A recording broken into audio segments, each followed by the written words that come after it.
ओलियाई मात की जय। अपने ओसिया से नरेंद्र सिंह जी भाटी विधायक थे।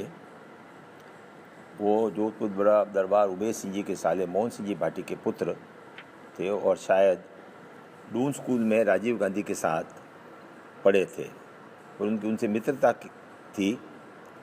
और इसी कारण हम तो 77 में जीत गए थे, ये 80 में पहली बार जीते और पहली बार जीतते ही मंत्री बन गए। हमारे भी मित्र थे, उनके घर जाते, चाय वाय पीते। एक बार बात में उन्होंने बताया कि उनकी सोनल मानसिंह, जो कि उस समय की भारतनाट्यम की बहुत ही फेमस डांसर थी, जिसकी मांग बड़े बड़े कार्यक्रमों में होती और वहाँ उनका प्रदर्शन होता, उनसे उनकी मित्रता थी। और दोनों ने मिल के और नैनीताल में अपने एप्पल के बगीचे खरीदे, कहीं पर आम के बगीचे खरीदे और ज़मीनें, और कुतुब मीनार के पास बढ़िया सा उनका एक 2 बीघे में फार्म हाउस भी बढ़िया गार्डन के साथ बना हुआ था। हम वो भी देख के आए थे। एक बार बातों में उन्होंने कहा, दीवान साहब एक बात सीख लो, भगवान ने सब चीज़ बनानी चालू रखी है, जमीन बनानी बंद कर दी। क्या मतलब? उनका सड़कें बनेगी, बिल्डिंग बनेंगे, नई फैक्ट्रियाँ बनेगी, कार बनेंगी, आदमी पैदा होंगे जाएंगे, पर ज़मीन जितनी है उतनी ही रहेगी, ज़मीन बढ़ने वाली नहीं है। इसलिए ज़मीन के भाव बढ़ेंगे। जब कभी इन्वेस्टमेंट करना हो, जब कभी करना हो तो यथासंभव दूसरे में तो अपन राजनीति के अपने पास टाइम नहीं मिलता धंधा करने का, बैठने का। अपने तो न कहीं पार्टनरशिप डालनी, अपने तो पैसा अगर कहीं बचा तो उसको ज़मीन में डालो।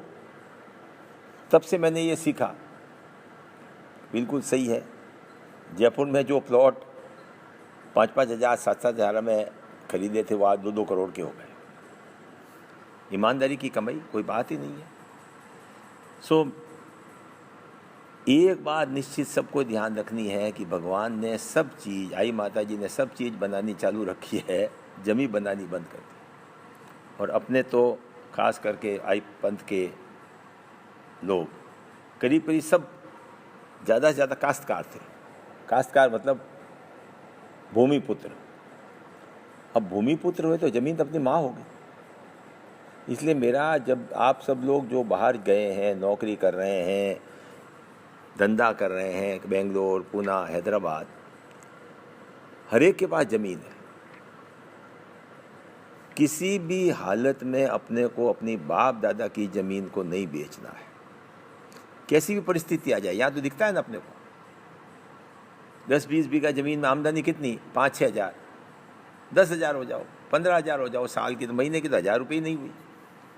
तो आपको खारा लगेगा कि यही ज़मीन अगर मैं बेच दूँ और धंधे में पैसे लगाऊं तो आमदनी कई गुना बढ़ जाएगी। बढ़ेगी नहीं। ये ज़मीन आपकी नहीं है, ये आपके माँ बाप, आपके अभिभावकों की विरासत है, ये आपकी माँ है।